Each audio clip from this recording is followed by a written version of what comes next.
I wanted to do something special for the 50th episode, so we're going to call this show Rare Elvis. Now, there have been no American albums by the name of Rare Elvis, but there has been a Rare Elvis, I believe, Volume 1, 2, and 3 in Europe. I just want to let everybody know, going forward from this point, every episode that we do from here on in will probably not be based on the title of a song, because I'm kind of running out of song titles that would match my subject matter. So I think we're going to just probably proceed from here on in with just normal titles about the subject matter, whatever that might be. You know, I thought, well, I've been doing this a long, long time, and one day when I was kind of going through all of my old photographs and video over the years that were all Elvis related, I found several photos that I had taken throughout the years of some of the rarest Elvis items I had ever run across, or I had owned at one point or time, or I had sold at one point or another, and talk a little bit about each one as we go along. The first photo we're going to start with is a picture of a very, very rare Elvis Presley picture disc that has a strange origin.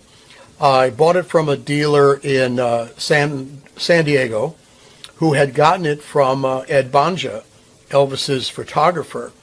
And from what I understand, when this dealer bought it from Ed Banja, Ed had told them that it was an experimental picture disc that RCA was at the time, and in the early 60s, experimenting with the possibility of doing an Elvis Presley picture disc.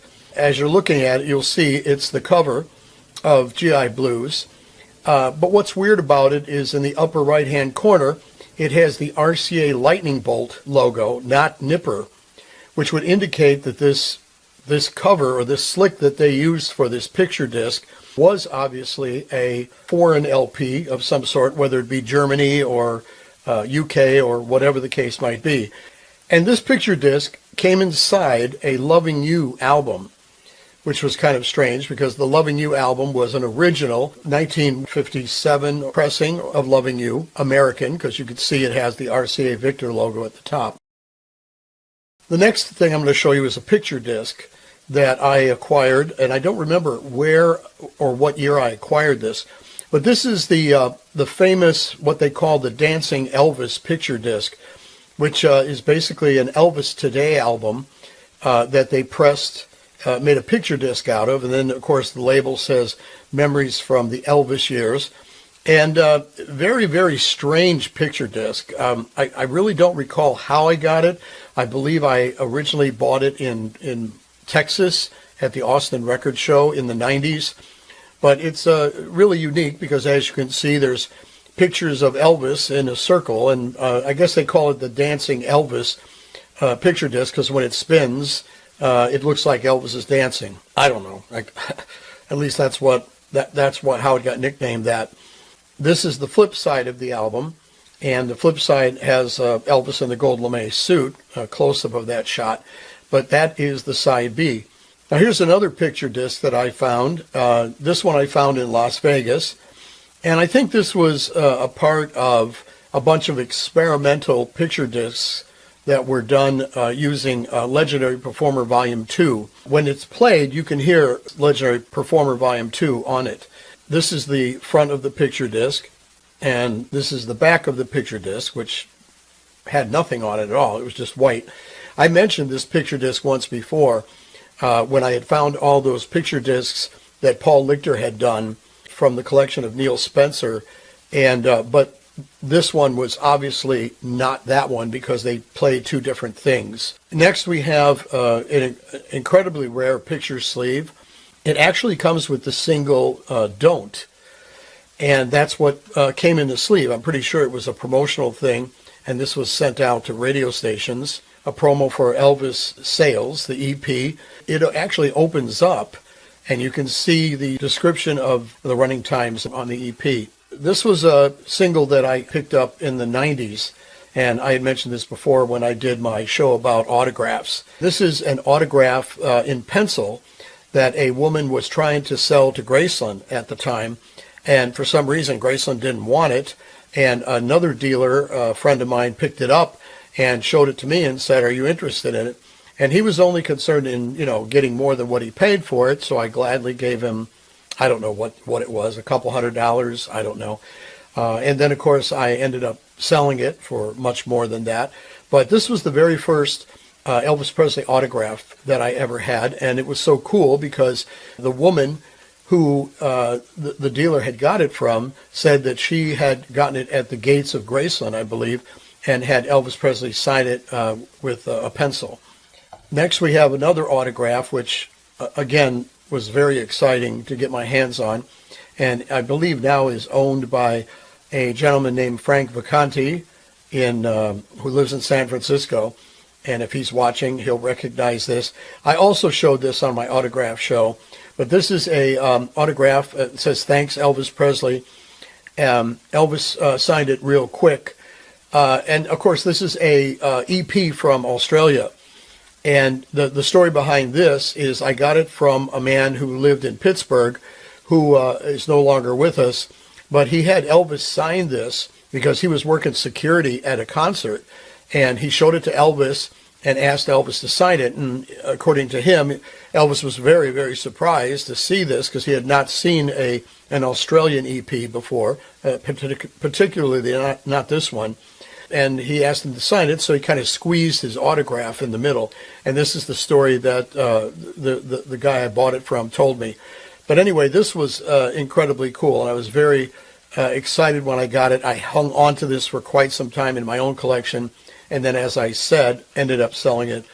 Next, we have another autographed EP, and this came from the same source, the same gentleman I told you about in Pittsburgh. And this was an autograph that he had Elvis sign this EP, and of course this is, I believe, from another country. This, I would imagine, Germany, I would imagine. Those of you people from Europe can probably tell me if it's German or English or whatever, but it looks to me like it's German. And of course the movie was called Love in Las Vegas over there. But this is the EP, and you can see it has the RCA lightning bolt indicating that it is a European release. And you can see, again, Elvis signed it in the middle, pretty much where he signed the other one, and was probably just as surprised, although the guy I bought it from didn't make a comment on what Elvis thought when he signed it. But he did get Elvis to sign it, and I believe it was around the same time that he had Elvis sign the other EP. Now, here's a really interesting 45.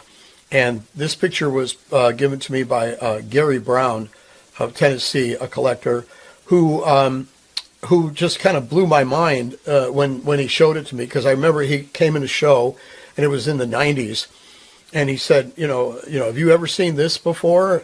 And I looked at it, and at first I didn't think nothing of it, but then I looked carefully, and the title is "My Baby Loves Me." And I'm thinking, at first I didn't think it was an Elvis song. I thought it was by another artist. But as it turns out, this is a mistake or a misprint on RCA's part. It should be "My Baby Left Me," and which was an early RCA release, but this was an RCA screw-up. And like I was talking about on the last show, these things are incredibly valuable because of this is an RCA mistake, not a factory mistake. They screwed this one up. I don't know how many of these got out or how many were made, but if you find one of these, they're super, super, super rare. But again, this is not nothing I had, but it was something that was shown to me, and I thought I took a picture of it. I thought I'd show you. Here's another picture I took of something else that was brought to me in the show. And I had never seen a Good Luck Charm Compact 33 at that point in time. If you know anything about the Compact 33s, they're incredibly valuable. The most common one is Lonely Man, and you see that one quite a bit. But Good Luck Charm is definitely one of the harder ones to find and come by. So I definitely scooped up a picture of that.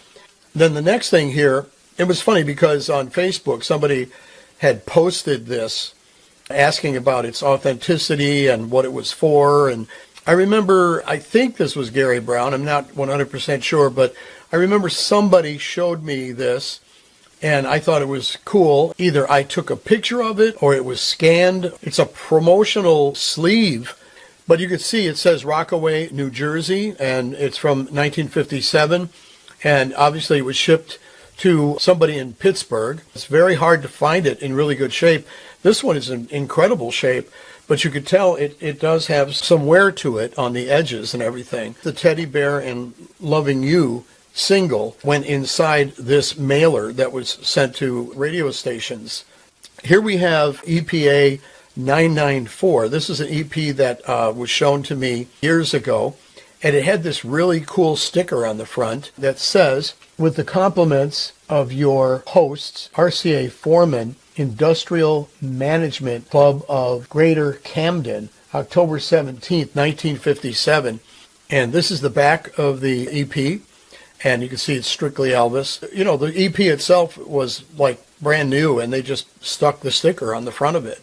I can't remember if I took a picture of this or somebody supplied this picture for maybe a Presleyana. This is obviously something that was, presented to somebody from RCA. You want to talk about rare stickers. This is, super, super rare. Now, here's a 45 that, it was worth noting. I've only had this 45 picture sleeve maybe 2 times in my lifetime, ever since I've been dealing Elvis. And this is the famous I Need Your Love Tonight and A Fool Such As I sleeve. And on the back, what makes it rare is it has the Elvis sales ad, which says complete your Elvis Presley collection, available now at your RCA Victor record dealer. Elvis Sales, the EP. I don't know what the story is behind this, but there were very, very limited amount of these picture sleeves made because this back disappeared pretty quick. I don't know if it was when it was another pressing or whatever, but this is I believe the first sleeve that came out for A Fool Such As I, but for some reason it promoted Elvis Sales on the back, and then all the ones after that didn't. Here we have He Touched Me, the 45, and the 45 itself is pretty rare as it is by itself. But this size was kind of cool because first of all, it's a promo, and you can see on the bottom there's a sticker that says this side please, which means they wanted the radio disc jockey to play the He Touched Me side. It came with this, which is really super cool. It was like a special thing they gave to radio DJs so they could comment on the single. And as you can see, it says He Touched Me, sung by Elvis Presley, a superb performance, that award-winning standard, He Touched Me, by the inimitable Elvis Presley. It's a natural for every music format and destined to become another big one for Elvis. Give it some spins and watch the audience reactions. Your comments will be appreciated. But this is where they would fill it out and then they would send it back to this company. And this is the mailer that came inside the 45. So you want to talk about something really, really unusual and rare. This is it. Here is another special mailer sleeve that was sent out, and obviously this one is from the RCA record division. It was kind of an Easter programming kit. The Easter greeting card would go inside this with the single. This is a 1382, Elvis's second album, from 1956, and back in the 50s and a little bit in the 60s, the albums were sent without shrink wrap or without a baggie or anything. They were just shipped with no protection on them, and it was up to the record stores to put on a baggie to protect the record in some way, because when they were on display, they weren't. There was nothing to protect them. So here in this case, I think RCA actually put a sticker and wrapped it around the opening of the LP so that the record wouldn't come out. So it was either put on at the factory or it was put on at the record stores. My guess is that it came from the plant that way. Next, we have an album that I talked about on my last show, and this album was a TV offer, and you would order in for it and you would get it. And in the last show, I was talking about how I discovered it had 2 pressings. One pressing that obviously was in 1976, and then a second pressing that probably came out after Elvis died. This is the mailer that it came in, and you can see it says "Do Not Bend." Elvis is on it. It says plastic phonograph record. Plastic? Plastic. So they called them plastic back then? I thought it was vinyl. Always vinyl. But it says plastic record, and that's the one side of the mailer. Here is the second side of the mailer. It's hard to see the date and everything, but I'm pretty sure this came out in '77. Here's what's on the box. It says, "Here is the fabulous Elvis Presley album you ordered via TV. If you are not satisfied with it for any reason whatsoever, return this album for a full refund." I wonder if that's why this album ended up in the cutout bin, after Elvis died. Because I remember going into like an old Kmart, and they had cheap records, $1.99 and that kind of thing, a record bin like that. And I remember seeing Elvis in Hollywood in there, or the double album that says Elvis that came with the blue cover. That was also a TV special offer. I wonder if that's why. I wonder that if they sent out all the returned copies. This one was, I think, in the 2000s. I actually found this, and it's featured in the last Presleyiana, and a lot of people don't realize maybe how rare this record is. I know Paul Combs had listed on his site that he had found at one point, and it happened at the World's Fair album that was an AFL1 catalog number, and I believe he found that before I found this, because I remember when I saw this, I freaked out because I thought, well, the most rarest was it happened at the World's Fair. When I found this one, I thought, God, this got to be just as rare as the World's Fair, because I have never seen another one since. Of course, I ended up selling it as a dealer. That's what I normally do. But I ended up selling it for a pretty good amount of money. Can't remember what it was sold for. But it is definitely one of the rarest AFL ones there is. And this one was sealed. And one other thing I'll tell you, when I found this, I found this in Indianapolis at a garage sale. And it was a man who was selling his mother's stuff. I don't know if she moved or whatever, but she worked at the Indianapolis plant. And I mentioned this on previous shows, that I actually talked to him and got her phone number and asked him permission if it would be okay if I called her. And I talked to her over an hour, maybe an hour and a half on the phone about the goings-on of the RCA plant at Indianapolis and some of the stuff that happened when AFL ones were made, when Moody Blue was made, the black vinyl versus the blue vinyl. And I just wish at the time I had recorded that conversation, because she told me so many amazing things. I plan to do a show about the Indianapolis plant, and when I do, maybe I can talk a little bit more about some of the things she told me. I did mention a few things in the past, but there's quite a bit of interesting information that I got from a woman who was actually an employee at this plant for many, many years. And she saw a lot of stuff and had a lot of great information. This is pretty cool. I got this from the collection of Ryan Pearson. Ryan Pearson was a customer of mine for many, many years, and at one point in time decided to sell his collection. And boy, was it one hell of a collection, I'll tell you.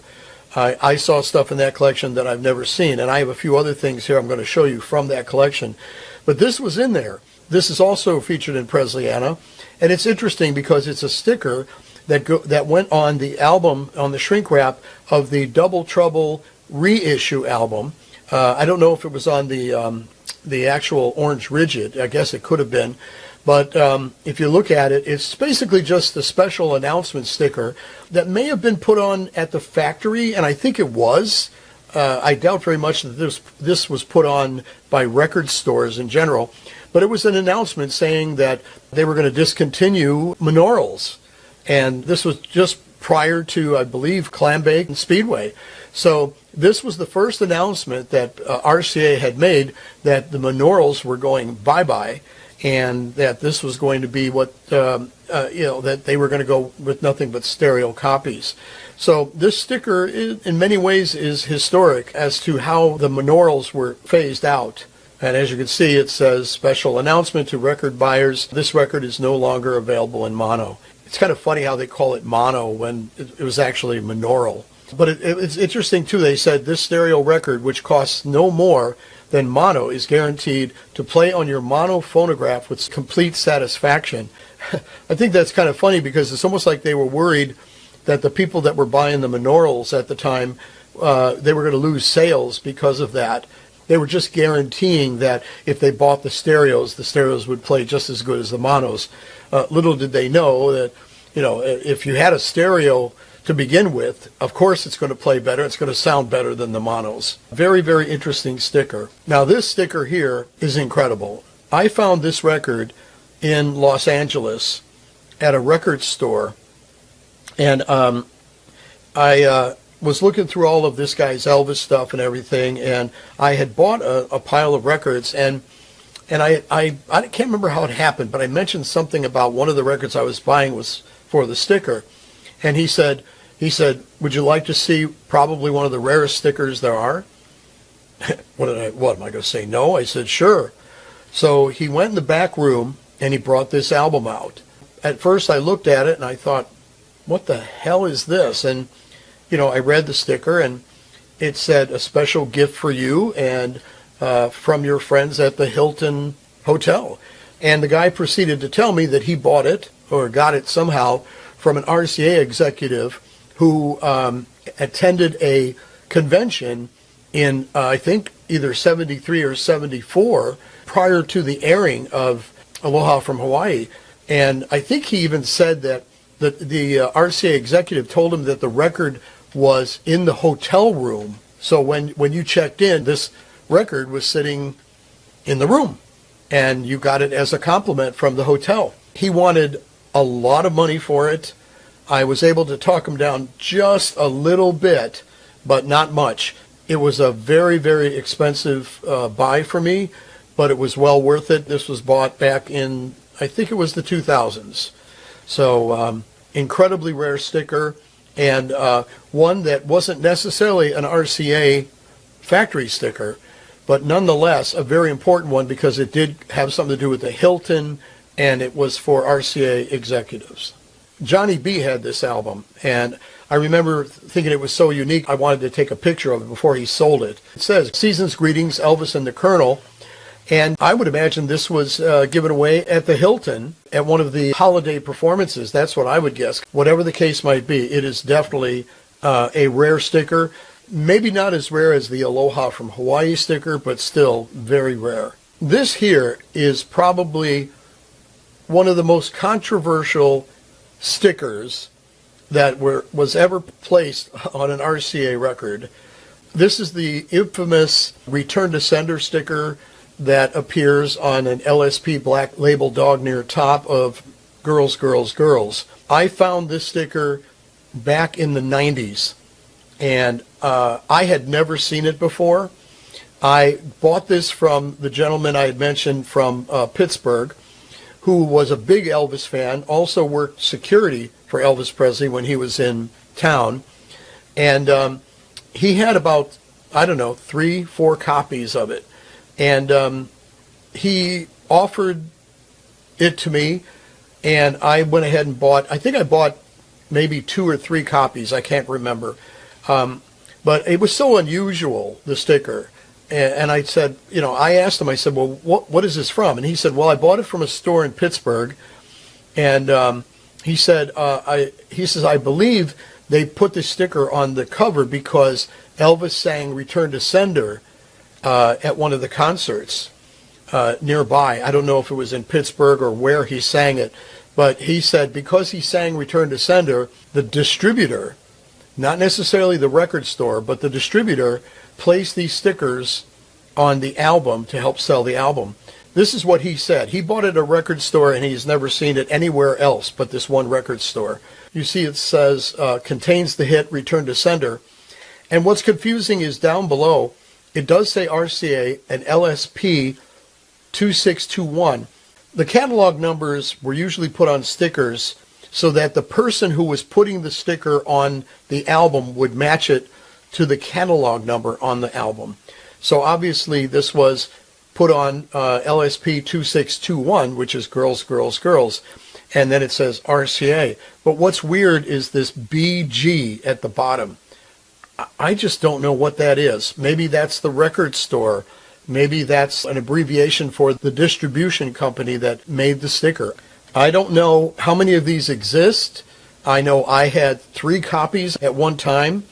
He kept 1 copy for himself, so there were 4 copies. He said he bought all of them at the store. But since then, this has actually turned up a few times. And interestingly enough, the places that this record and this sticker turned up were on the East Coast. Not necessarily Pittsburgh, but in that direction. So I never really at the time researched it enough to know if it was an Indianapolis pressing or if it came from New York. I don't know. But whatever the case might be, it was definitely an incredibly rare sticker, and to this day is still an incredibly rare sticker. And those people who have it in their collection probably aren't going to part with it for very cheap, because I know Johnny B had one of these stickers, and I believe, I can't remember what anniversary it was in Memphis, but I believe he sold it for $500 or $600 to a collector. I'm very proud to say that I think I'm the first one to find it, and it went into Presliana right after I did. Here's another album that I got from Ryan Pearson's collection. Many of you may know about this one. It is in Presliana, and it has been in Presliana for many years and many editions. This is the Robert W. Sarnoff album, 25 Years of RCA Leadership. And for those of you who don't know what this was a special album that RCA made for Robert Sarnoff when he retired. I'm not really sure about all the details of that. I've just known throughout the years that it was specially made just for him. There weren't that many of them made. It is very, very rare. There's one on eBay right now for about, I don't know, $2,400 or maybe $2,200 or something like that. It's been on eBay for a long time. Maybe, I don't know if it's because not too many people know how rare it is. This one is one I had. I can't remember what I sold it for, but it wasn't cheap. It's a rare album and obviously worth a lot of money to the right person. Now we come to what I would say is the rarest of these type of albums that RCA pressed for executives. A tribute to Dave Finn, December 2nd, 1965. This was kind of a box that was made for Dave Finn. This is the cover of the box. Again, this is from Ryan Pearson's collection. He got it off of eBay from Dave Finn's family. I guess they put it up on eBay. I don't know what it sold for, but I know what I sold it for, and it wasn't cheap. This was the first RCA album that was specially made for an executive. And then when you take the lid off the box, it has another section, and there's pictures of Dave Finn. Obviously, he was an older gentleman in 65 when he retired. Inside, there was a book that I believe was attached to the box, and there were more pictures of Dave Finn inside the box on the left and right panels. And the record was basically in the middle. You'd have to take it out through the side, inside the box. I doubt if there's another one of these. This is probably one of a kind. This is probably one of the rarest records that have ever been made involving Elvis Presley and RCA Records. Now here's a picture of the standee that I had gotten also from the gentleman in Pittsburgh. This was a standee that actually went on the counter, the checkout counter at the Singer Sewing Centers. But on the back, it had a easel, so you could open up the easel and you can, put it on the counter. I got it back in probably, I think, the 90s is when I got it. This is from the first showing of the NBC TV special, and then later on, it was rebroadcast in August '69. This is another thing I had gotten from the gentleman. This was a pennant or flag that actually hung in the Singer Sewing Centers, and it was like on a rope. Like there was a rope across the ceiling, and it was hanging on the rope. There were several of these things hanging on the rope. And again, this was so cool. I had to take a picture of it before, of course, before I sold it. But this was really rare, and honestly, I have not seen one since. This was another thing that was, it was like a banner that hung in the Singer Sewing Centers. I call it a banner because of the size and the shape. But this is incredibly rare. I've only seen this once, and this was a picture I took at one of my shows. What you're looking at here are 2 tickets I bought in Austin, Texas in the 90s. The dealer I bought them from said that he got them from some woman that she didn't like Elvis, so she never used them. But these are not duplicates. These are the actual tickets from the NBC TV special. They needed people to sit in the audience, and they were having trouble getting people. Why, I have no idea, but they printed up a bunch of these things, and from what I understand, they went out and like passed them out. I don't know if it was on the street or where, but they just gave them away to just about anybody they could. I read that much later after I had gotten these tickets, but that would explain why this person had gotten these tickets and didn't care about Elvis and, just, I don't know, kept them for whatever reason. But anyway, I got them. These are the real McCoys, and probably one of the coolest things I ever personally owned at one point. I actually was going to do a price guide for Las Vegas memorabilia because I had gone to Vegas so many times, met so many people there, learned so much about the souvenirs and everything that were sold in Las Vegas and on tour, that I wanted to do a price guide because there never was a price guide at that point in time when I thought about doing it. I hired a photographer to take this picture, which I was going to use on the cover of the book. It turned out to be a pipe dream of mine, wanting to do a price guide of memorabilia, Las Vegas memorabilia and tour memorabilia. Something I could probably really do very well now because of all of the stuff that I have from Al DeVorn and all the knowledge I've acquired about that stuff since then. But if you look at this picture, it's pretty cool. It has some of the banners that hung at the International Hotel or at the Hilton. It has the International Hotel scarf. It also has a little, you'll see a sign that says Elvis Photo Albums Now. Now, obviously, that was on the souvenir stand. There's a mobile there for Elvis Hilton mobile. There's also a souvenir bag that was handed out at some of the shows, and a couple menus. So it's pretty cool. It's a pretty cool picture, and all of this stuff came from a collector I know who graciously allowed us to take pictures of these items. These are 2 of the Elvis Summer Festival banners that hung at the International Hotel. I got them in Las Vegas. I think they were connected at the top. Maybe that's how they hung it over the rope or something like that, maybe pinned it or stapled it. I don't know. What I'm going to show you next was very surprising to me when I saw it. Somebody came in the show and said, "Hey, I have an orange label. It happened at the World's Fair." And I said, "Yeah, right." Because at that point in time in the 90s, I had never seen an orange label of World's Fair because it was deleted. But he said, no, I'll come back tomorrow and I'll bring it and I'll show you. And sure enough, he brought it. The guy's name was Gary Brown. He brought it in, and here it is. This is the orange flat label of It Happened at the World's Fair. And I was blown away when I saw this, and Gary was nice enough to send me a picture of it for Presleyanna, I believe. And even though I didn't own it at one time, it was a discovery at my show, and I thought it was really unique, and I wanted to share it.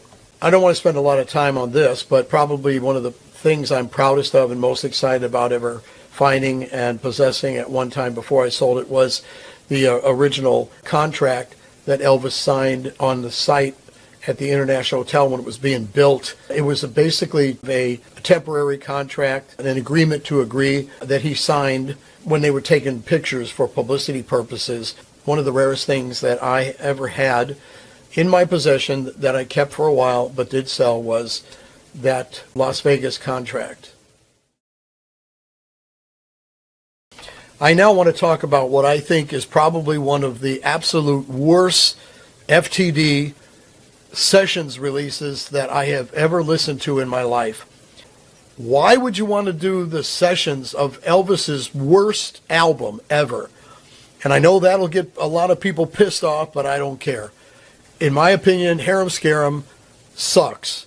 I never liked the album. Maybe one song, which is So Close Yet So Far from Paradise, was probably the only song on the album that I even liked. And I'm talking as a kid, as an 11-year-old kid, when this album came out. I couldn't stand the album. I thought it was stupid. The two bonus songs, which were actually recorded for the movie, Animal Instinct and Wisdom of the Ages, were actually pretty good. But the album itself was just terrible.